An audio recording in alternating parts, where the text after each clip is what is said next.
Assalamualaikum warahmatullahi wabarakatuh.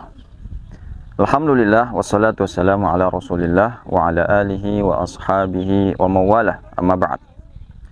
Ma'asyiral muslimin wal muslimat rahimakumullah jami'an. Mungkin kita sering mendengar orang mengatakan, kalau ada masalah jangan disimpan, keluarkan, sampaikan kepada orang lain, curhatlah. Kalimat ini benar, betul. Ketika kita ada masalah, ketika kita mendapat musibah, sesuatu yang menjadikan kita merasa gundah gulana dan sebagainya, keluarkan, curhatkan. Kepada siapa? Kalau kita curhat kepada suami atau istri, kepada kawan, mungkin perasaan lega bisa kita dapatkan. Tapi apakah kita akan dapat solusi? Belum tentu.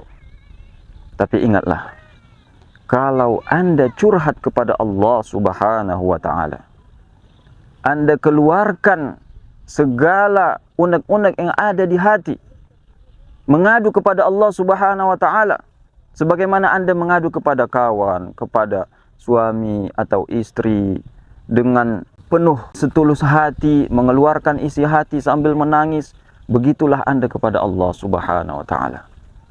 Keluarkan segala kesusahan, kesulitan yang Anda alami, keluarkan isi hati Anda kepada Allah Subhanahu wa ta'ala. Maka yakinlah, solusi pasti Anda dapatkan. Allah Subhanahu wa ta'ala bertanya, amman yujibul muttarra idza da'ah wa yakshifus su'. Siapa yang menyelamatkan seseorang? Siapa yang mengabulkan doa orang yang sedang kesulitan, terpaksa? Kecuali Allah Subhanahu wa ta'ala. Hanya Allah Subhanahu wa ta'ala yang mampu. Maka Allah Subhanahu wa ta'ala meminta kepada kita, kalau kita mengalami kesulitan, kalau kita merasa terdesak, baik urusan dengan manusia, ada hutang piutang umpamanya, atau kita tertimpa penyakit, atau kita tertimpa musibah, maka semua ini kita curahkan kepada Allah Subhanahu wa ta'ala. Ibnu Rajab rahimahullah ta'ala mengatakan, salah satu hikmah musibah adalah yujib lil abdi ar-ruju' biqalbihi ila Allah ta'ala. Salah satu hikmah musibah menjadikan seorang hamba wajib kembali kepada Allah dengan hatinya. Menjadikan seorang hamba tunduk dan menyadari bahwasanya dia tidak bisa melakukan apa-apa. Dia hanya seorang hamba ciptaan Allah Subhanahu wa ta'ala. Maka ketika Anda mengeluhkan umpamanya anak yang tidak bisa diberi nasihat, mengeluhkan keadaan yang senantiasa menjadikan Anda sedih, maka semuanya keluhkan kepada Allah Subhanahu wa ta'ala. Kapan waktu yang paling bagus untuk curhat kepada Allah Subhanahu wa ta'ala?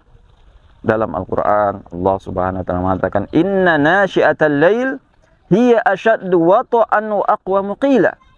Sesungguhnya pertengahan malam itu lebih mengena di hati, wa aqwamu qila, dan lebih mudah untuk khusyuk kepada Allah Subhanahu wa ta'ala. Maka di tengah malam, apalagi sepertiga malam terakhir, Allah Subhanahu wa ta'ala turun ke langit dunia, menanyakan langsung kepada makhluknya, siapa yang mau minta, silahkan, akan aku berikan. Siapa yang mau mohon ampun, silahkan, akan aku ampuni. Maka saat itulah yang paling tepat kita mencurahkan isi hati kita kepada Allah Subhanahu wa ta'ala dengan penuh ketundukan, dengan penuh kesadaran kita ini hanyalah manusia yang tidak bisa berbuat apa-apa. Maka yakinlah Allah akan mengabulkan semua permintaan kita. Kesusahan kita akan dihilangkan oleh Allah Subhanahu wa ta'ala. Yang kita keluhkan, anak kita yang tidak bisa diberi nasihat dan sebagainya, ketahuilah, kata Rasulullah sallallahu alaihi wasallam, qulubul ibad baina isbi'ain min asabi'ir rahman. Hati para hamba itu berada di antara dua jari dari jemari Allah Subhanahu wa ta'ala. Cemari Allah, kita tidak tahu bagaimana. Tapi begitulah kata Rasulullah sallallahu alaihi wasallam, yuqallibuha kaifa yasha. Allah Subhanahu wa taala membolak-bolakkan hati sesuai dengan keinginan oleh Allah Subhanahu wa taala. Maka keluhkanlah isi hati Anda kepada zat pemilik hati, pemilik makhluk. Maka insyaallah Anda akan mendapatkan solusinya, dan itu pasti. Wa ataakum min kulli ma sa'altumu. Allah beri semua apa yang kalian minta, kata Allah Subhanahu wa taala.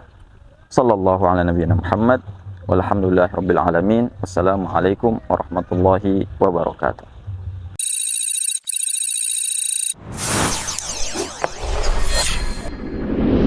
Bengkalis Mengaji, media dakwah sunnah.